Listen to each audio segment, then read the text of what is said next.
Listen up, folks. Why in the name of everything holy does 50 Cent keep body-slamming Rick Ross like Rick Ross showed up on his doorstep asking to borrow a lawnmower, a kidney, and a chunk of his weekend all in the same afternoon? I am not exaggerating for effect. Watching this Rick Ross versus 50 Cent situation unfold feels like watching two grand chess masters shove each other over a Connect 4 board while a cruise ship of tourists films it and posts the whole thing to TikTok. And neither Rick Ross nor 50 Cent has taken one single second to notice that the whole planet is pointing at them and cackling. If you have been off the grid, sitting in a cabin, hiking a mountain, or otherwise living a healthy life, allow me to drop you back into the deep end, because these past 72 hours in the hip-hop galaxy have been wild, wicked, and honestly the kind of wonderful mess that makes you want to cancel your afternoon plans. Rick Ross released his newest album, Setting Stone. The commercial numbers arrived softer than day-old cornbread. Instead of allowing that album to sit on the shelf like a respectable elder, instead of allowing the music to fend for itself, Rick Ross grabbed a scientific calculator, hopped on a live stream, and transformed himself into a walking Excel document. A tax auditor in a mink stole, an armchair economist with a Bentley key on his belt loop, a CPA who forgot to file his own extension. And every time Rick Ross cracks open his mouth to explain the math of a disappointing debut week, 50 Cent is right there behind the curtain, screenshotting it, memeing it, animating it, subtitling it, and shipping it back around the timeline with a sticker of a laughing dolphin slapped across the top corner and a return label that just reads, "Greetings from a yacht in international waters." People, this is no longer a rap disagreement. This is a full-blown hostage negotiation involving a deposition transcript, and the transcript keeps demanding a fresh witness because Rick Ross will not stop giving new testimony. Tread lightly with me here for a moment. I have been covering the underbelly of this culture long enough to understand that Rick Ross and 50 Cent do not actually loathe each other the way your cousin on Twitter wants you to believe. They rely on each other. They are two rechargeable batteries plugged into the same outlet, forever draining, forever refilling, forever chained to the same rhythm that keeps both of their brands measurable and monetizable. If Rick Ross woke up tomorrow morning and 50 Cent had joined a Buddhist monastery in the Himalayas, Rick Ross would not know what to caption his breakfast plate. And if 50 Cent woke up tomorrow morning and Rick Ross had retired to run wing shops full-time, 50 Cent's Instagram feed would go stone quiet before lunch. These two grown men are not adversaries. They are lifetime co-workers punching in at the same content mining operation, and business has been booming for so long that neither of them can remember when they last took a proper vacation. Let me actually walk you through the last 7 days because it has been a masterclass in how to sabotage the launch of your own record. Rick Ross put out Setting Stone. I want to be fair to Rick Ross here. Sonically, the album delivers. Rick Ross still knows how to bend a bar to his will. Rick Ross still knows how to ride a Miami-tinted beat like a jet ski at sunset. Rick Ross still knows how to make you feel like a Rolls Royce just quietly rolled past you on a street you cannot afford. But the sales figures are a separate conversation, and instead of letting the streaming platforms report themselves, instead of letting the critics do their traditional whining, instead of letting the fans post their favorite deep cuts in peace, Rick Ross opened Instagram Live, pulled out a whiteboard, and decided to teach the world remedial arithmetic like a substitute teacher who just discovered decimals. Rick Ross himself, and I want you to hear the exact language, said he is running a long-game strategy with Setting Stone. Rick Ross said he pulled the 2-week streaming report.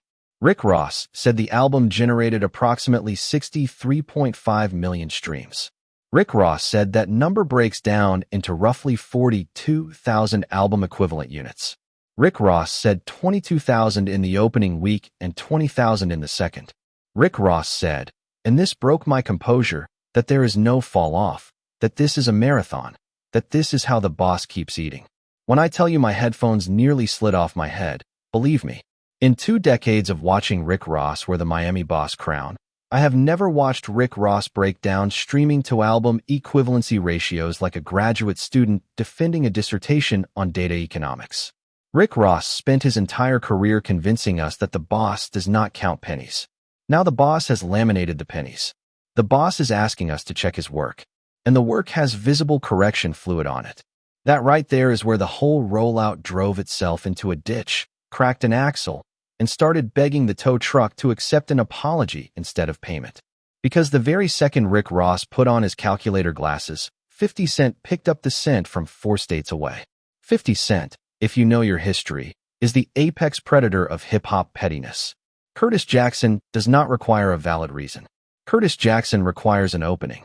And Rick Ross did not just leave the door cracked. Rick Ross poured chum into the swimming pool, jumped in wearing floaties, and posted a live from the deep end asking why the water tasted like fish oil. Within a matter of hours, 50 Cent was on his own page reposting the headline that read something along the lines of Rick Ross hits new chart low with latest album. 50 Cent added one of the more elegant captions of his run. He wrote, "And I promise I am not embellishing, LOL. It's over. Can't fake it forever." That was the entire caption, barely a full breath of text, and it detonated like a firework in a phone booth. Now, loved ones, let me drop you into the wider ledger, because the arithmetic on this feud does not favor Rick Ross. 50 Cent's debut album, Get Rich or Die Tryin', pushed north of 8 million units in the United States by itself. 8 million physical records. Not streams. Actual polycarbonate discs. The Massacre, his second studio release, moved 1.1 million copies during opening week alone. Not equivalencies. Physical tangible plastic wrapped in cellophane and carried out of Sam Goody bags in shopping malls that have since been converted into Amazon distribution centers. That is a level of commercial dominance the entire genre stopped producing years ago, and the industry has quietly agreed to stop measuring against it because the comparison is genuinely embarrassing. Even Animal Ambition, the last official studio project 50 Cent released, opened around the mid-40s on the Billboard 200. That was the record he famously flipped into a cryptocurrency payday. The Bitcoin bag alone outperformed the record, the tour, and half the roster of his old label combined. So when Rick Ross tries to reframe 42,000 streaming equivalent units as a slow-burn masterpiece, 50 Cent has receipts sitting in a vault the size of a big box warehouse. The man does not have to argue. The man just has to exhale near a phone camera, and the trending sidebar bends toward his name. But here is where the theater tightens like a fresh corset laced by an overachiever. Rick Ross refused to stop talking. Rick Ross doubled the bet. Then Rick Ross tripled it. Then Rick Ross quadrupled it. By the 4th round of doubling, I was texting my editor asking if Rick Ross had accidentally superglued himself to the Instagram Live button. Rick Ross hopped back on and delivered a second economics seminar with hand gestures. Rick Ross said the sharp fall-offs you see with other artists are the ones whose figures are inflated. Rick Ross said the modern flex is transparency. Rick Ross said keep your numbers pure. Rick Ross said let the music defend the music. And then, people. Then Rick Ross pivoted onto a different target entirely.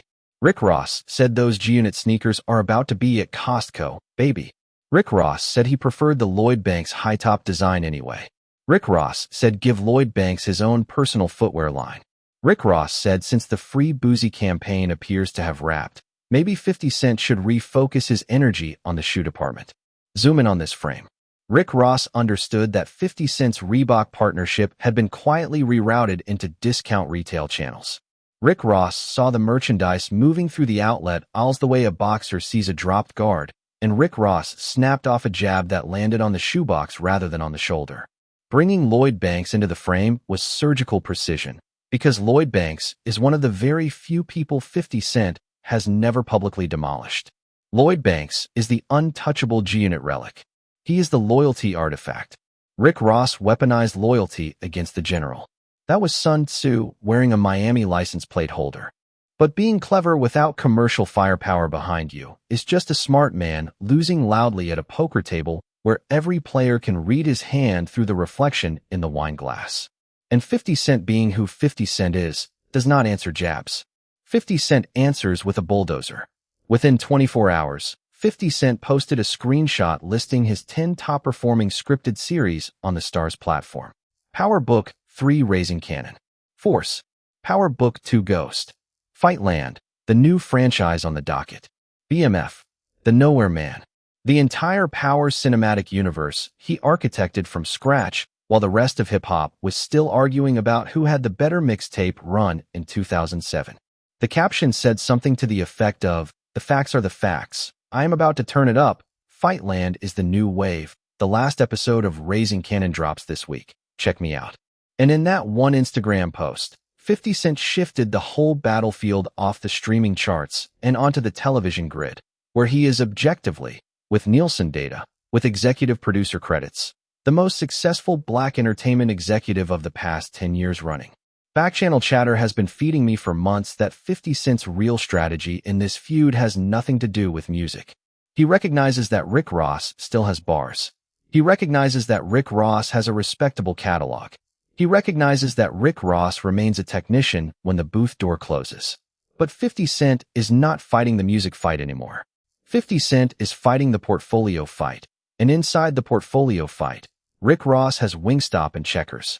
50 Cent has a scripted television empire, a premium spirits company, a boxing promotion arm, a film studio, a distribution network, a slate of streaming deals, a bourbon partnership, and depending on which week you catch him, a media conglomerate spanning from the Gulf Coast to Long Island. That is a completely different weight class, a different tax bracket, a different scoreboard, and a different chessboard altogether. Rotating the lens. I am not picking a corner. Both of these grown men have already won. Both came from a country that spent decades telling black boys they would not survive past 25. Both are now well into their 50s, exchanging jabs on a social media app, sitting on generational money, and holding real estate portfolios in states they can barely locate on a road atlas. That right there is an American miracle wrapped in a bulletproof vest and a fur coat. But somewhere along the way, both decided the miracle was not enough, that they had to keep taking cheap shots at each other in front of the entire class like two children who never got picked first in a fifth-grade kickball game. What began as schoolyard energy has hardened into a 10-plus-year ritual that neither appears capable of walking away from. Handle this section gently. If you trace the timeline, the tension between Rick Ross and 50 Cent has never truly been about the music. It began as a turf skirmish. It shifted into personal territory. It shifted into legal territory when the courtrooms had to open their doors. It shifted into family territory, where any reasonable person would have called a truce. It shifted into corporate territory. It shifted into sneakers, television, chicken wings, chicken tenders, tequila, cognac, and now streaming equivalent album unit ratios. Every calendar year for the past decade and a half, this feud has slipped into a fresh costume, booked a new venue, and taken a new hostage.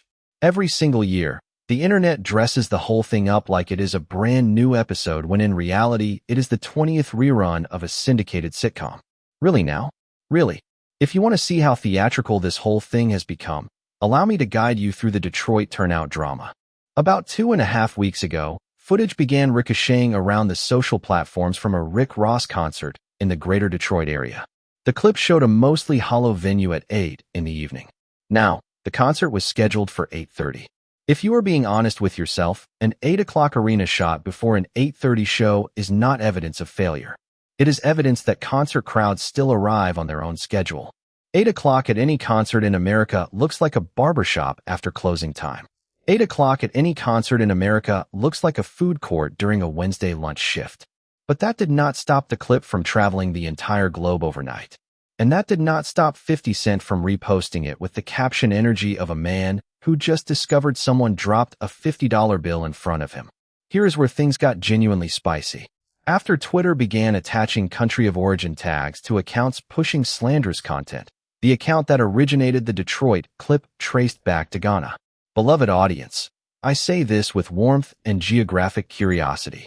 What could an anonymous account operating from somewhere in Accra possibly know about the actual turnout at an 8:30 concert in Michigan?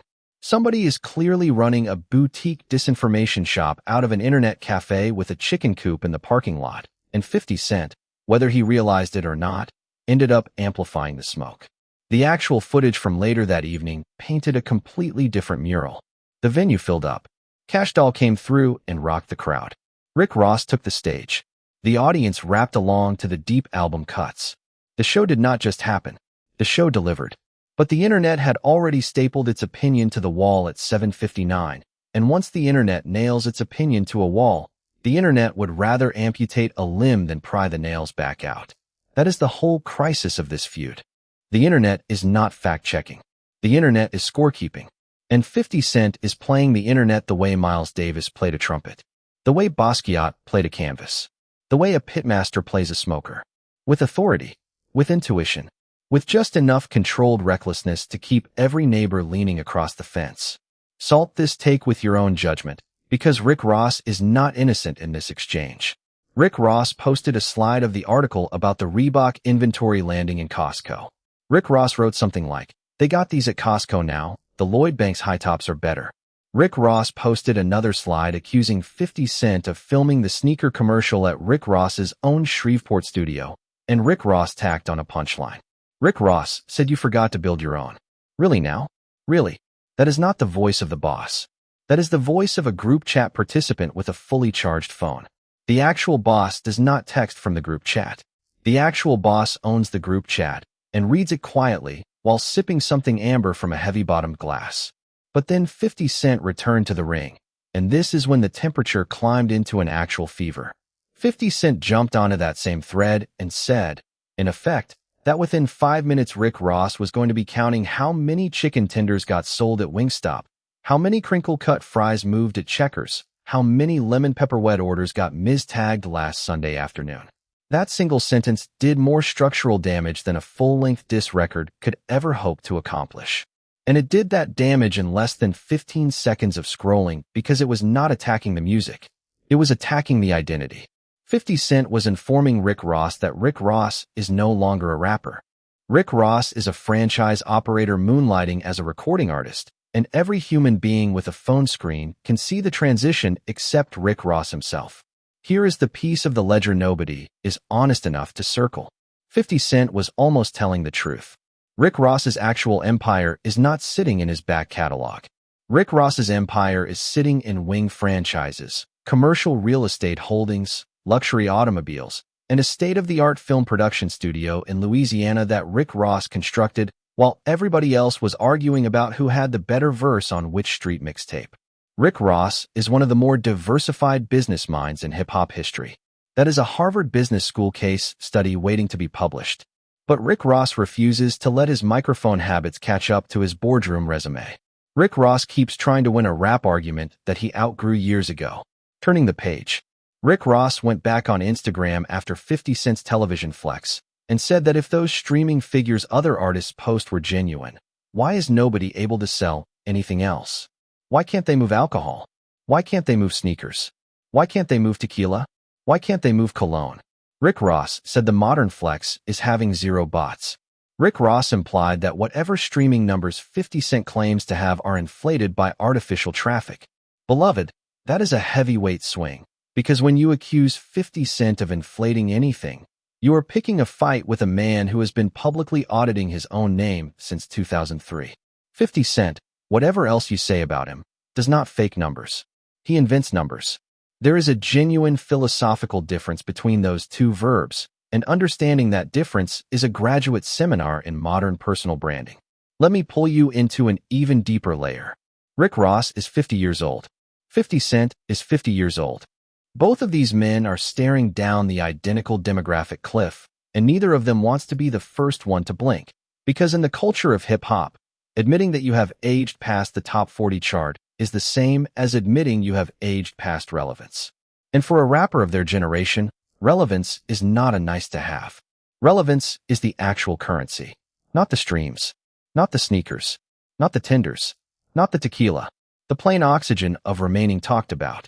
And the only reliable way to keep that oxygen flowing is to remain locked in a feud that guarantees you a headline cycle every 90 days, like a subscription service you never signed up for and cannot figure out how to cancel. If you do not believe me, look at the numbers. Every time Rick Ross and 50 Cent trade fire, both of their engagement rates spike upward. Both catalogs bump on streaming platforms. Both names re-enter the trending column. Both older records find a new audience of teenagers who just learned how to use Google. It is symbiosis dressed up in the costume of hostility. It is a duet impersonating a duel. It is a co-headlining tour where the two headliners pretend they do not share a nightliner bus. Here is the twist that reframed my whole reading of this ledger. 50 Cent no longer needs this feud. He no longer needs it in any measurable sense. And that is exactly what makes his continued participation in it so telling, so intimate, so almost sorrowful. 50 Cent has a television empire. 50 Cent has spirits. 50 Cent has boxing. 50 Cent has film. 50 Cent has executive producer credits on more scripted content than most Los Angeles showrunners could dream of putting on a resume. 50 Cent could functionally block Rick Ross's number tomorrow morning, and his revenue would not so much as blink. And yet, every single week, 50 Cent puts on his gloves. Every single week, 50 Cent stretches out on Instagram like a boxer warming up for a fight the culture already declared finished a decade ago. Why? Because 50 Cent is not squaring off with Rick Ross. 50 Cent is squaring off with the earlier version of himself, who was ever smaller than Rick Ross. Every time Rick Ross has a bad week, 50 Cent gets to remind that old ghost, the ghost of a young Curtis Jackson standing on a Queens corner waiting to be seen, that he made it out and outgrew even the giants he once envied. This is not a music beef. This is a therapy session dressed in feud clothing and monetized by a ring light. On the other side of that ring, Rick Ross is fighting his own ghost, and Rick Ross's ghost is even louder. Rick Ross came into the industry with a biography that got publicly interrogated. Rick Ross had to build his persona in the middle of a verification crisis that would have knocked a less determined man out of the game entirely. And now, every time Rick Ross gets an opening to demonstrate that he is intellectually sharp, he grabs a calculator, grabs a whiteboard, and turns his Instagram live into a lecture hall. Because Rick Ross, on some level nobody wants to admit, is still defending the intellectual legitimacy of a man the internet once tried to erase. That is why he explains the streams. That is why he walks through the equivalency math. That is why he underlines the 22,000 and the 20,000 with a highlighter he brought from home. Rick Ross is not really talking to 50 Cent. Rick Ross is talking to a 17-year-old version of himself who never got to defend his name at the lunch table in front of the kids who whispered behind their trays. And once you see this feud through that pair of glasses, the whole story becomes sadder, clearer, and quieter all at the same time. Now let me zoom back out. Hip-hop as a genre is losing something specific right now. It is losing the seriousness of its own commercial vocabulary. We are watching two of the most successful men the genre has ever produced arguing publicly about whether streaming numbers should count as albums. 20 years ago, that argument literally did not exist. You either moved units or you did not. Plaques were physical objects.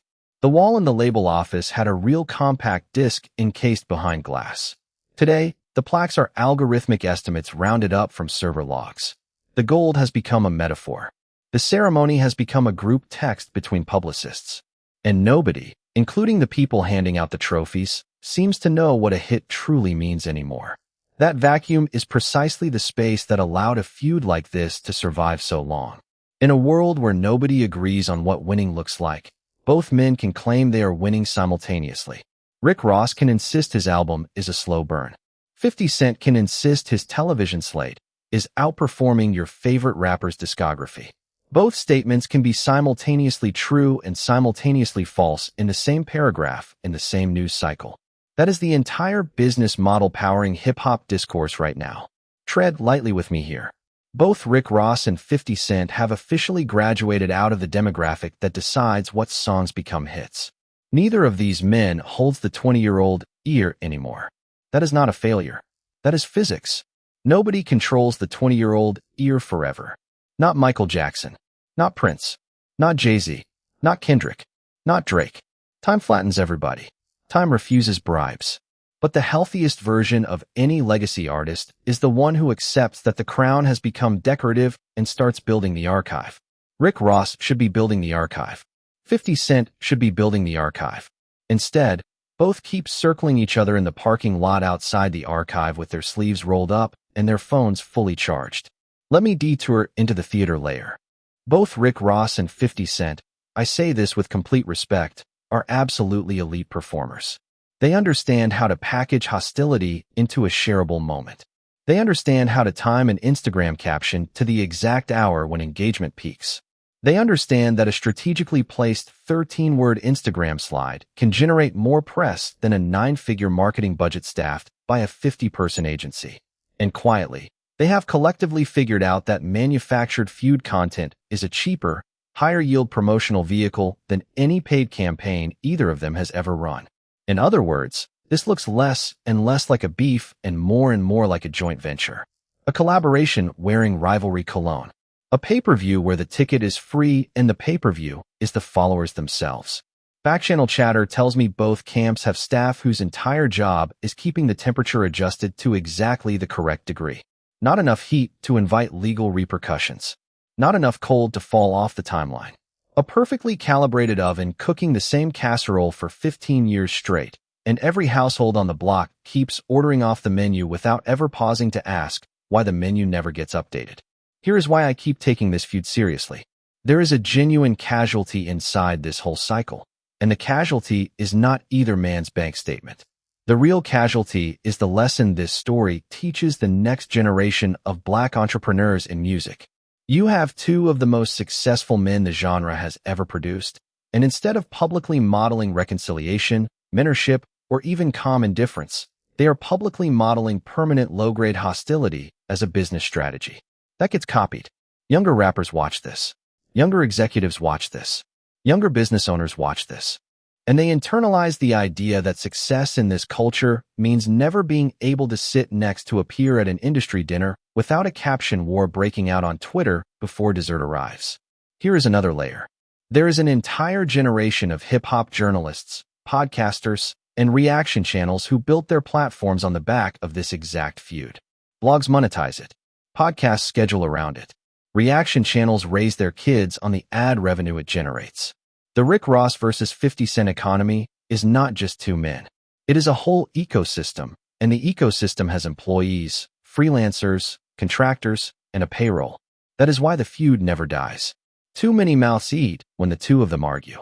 If Rick Ross and 50 Cent shook hands tomorrow at brunch, half of the hip-hop media would file for unemployment before dinner service. Everybody inside that ecosystem knows it, which is exactly why nobody in that ecosystem has ever seriously attempted to broker a peace treaty. Turning the page back to the ground floor. Rick Ross responded to the television flex by pivoting yet again. Rick Ross said those drastic fall-offs on the charts belong to artists whose streaming numbers are cooked. Rick Ross said the new flex is no bots. Rick Ross said keep it pure. Rick Ross said keep it genuine. Rick Ross said let the music defend itself. Rick Ross said the biggest boss in the game is telling everybody how the model actually works. Rick Ross said play the long game. Rick Ross said we are still standing 20 years deep. Then, and this is when I set my headphones down and audibly sighed, Rick Ross said those G-Unit sneakers were about to be on Costco shelves. Rick Ross said give Lloyd Banks his own personal high-top line. Rick Ross said the other G-Unit affiliates never even received their own signature shoe deal. Really now? Really, Rick Ross? Really? The joke itself is not the problem. The joke, if you squint, is actually kind of funny. The problem is that the joke is transparent. When you throw a punch at a rival's Costco distribution deal, you are broadcasting that you have been personally studying your rival's retail filings, quarterly performance reports, and clearance inventory reroutes. Once you telegraph that level of attention, you have already lost the psychological high ground.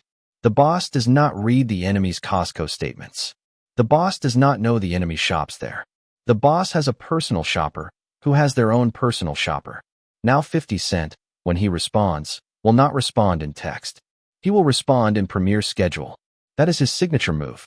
Rick Ross posts. 50 Cent announces. Rick Ross explains. 50 Cent premieres. Rick Ross calculates. 50 Cent monetizes. Rick Ross clarifies. 50 Cent sells. Same choreography every business quarter, and neither dancer has updated the routine in years. Neither dancer wants to update it. The routine still works. Here is the thread nobody wants to pull on. 50 Cent, for all of his bulldozer energy, has a tender spot this feud keeps exposing. He cannot walk away. He is constitutionally incapable of leaving Rick Ross alone. He can go on any interview and describe how petty Rick Ross has become, but 50 Cent's own hallway chatter is the loudest sound in the entire building. It is fascinating. It is deeply human. It is honestly a little bit sweet in the darkest possible register. Two men who cannot exist without each other. Two men who have built their brands in significant part on the friction between them. Two men who owe each other a percentage of their own remaining relevance, and who would probably die of embarrassment before writing the check. Let me tie this into a bow. The full ledger, as of tonight, looks like this. Rick Ross has an album out. The album is receiving a soft first-cycle response.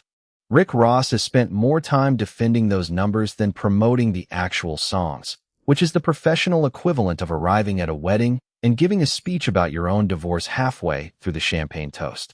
50 Cent has used the moment to remind the world that his television empire remains the strongest content operation any hip-hop artist has ever assembled.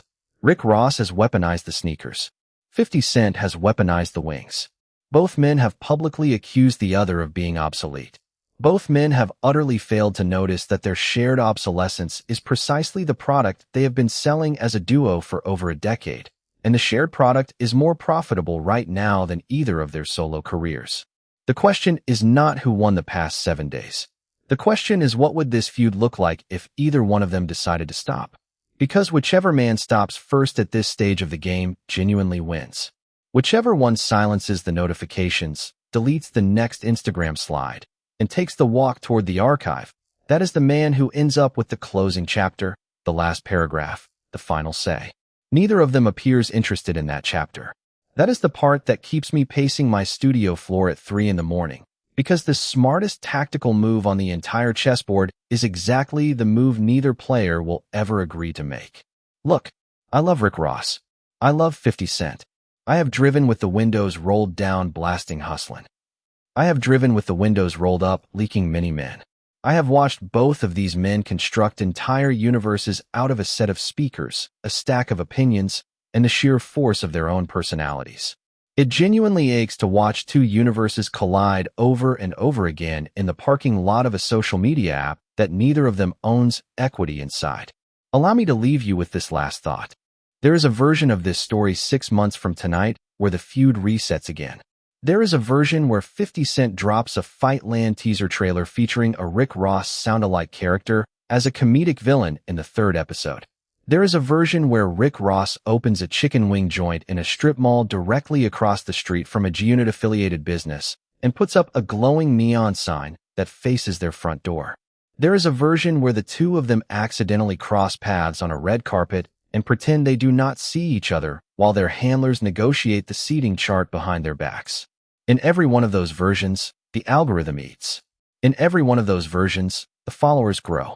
In every one of those versions, we, the audience, pretend it is spontaneous when it is actually one of the most refined pieces of long-form entertainment either man has ever produced. Here is where I finally land. Rick Ross made an album. The album is a solid 7 out of 10. The rollout was a solid 3 out of 10. His mathematical defense of streams to album equivalency was a 2 out of 10, but a memorable 2, and honestly kind of endearing in the way a middle schooler defending their volcano at a science fair is endearing. You want to hug him and correct him at the exact same moment. 50 Cent's counterpunch was a 9 out of 10. Surgical, calm, free of cost. But the deeper ledger, the one that will still be true in 5 years, is that both of these men have been running a joint franchise for over a decade, and neither is willing to admit that the franchise itself is the whole business. The franchise is the reason either of them is still in this conversation.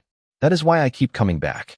Because underneath the sneaker jokes, the wing jokes, the streaming reports, the Detroit clips, the Ghanaian Twitter accounts, the Costco slides, the Lloyd Banks tributes, the Shreveport studio disputes, the Reebok redistribution routes, the Wingstop tenders, the Checkers fries, and the tequila accusations, underneath every layer of the theater, sits one of the most fascinating psychological duets in the entire history of American popular culture.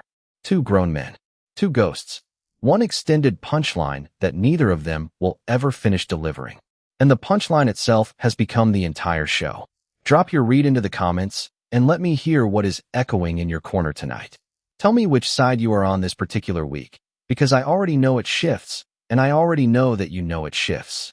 Tell me which move surprised you the most. Tell me if you think Rick Ross should retire the calculator and just allow the album to breathe. Tell me if you think 50 Cent should retire the Shark Week captions and just let the television empire speak on his behalf. Tell me if you think either one is genuinely capable of stopping, or if you believe, the way I have come to believe, that they are locked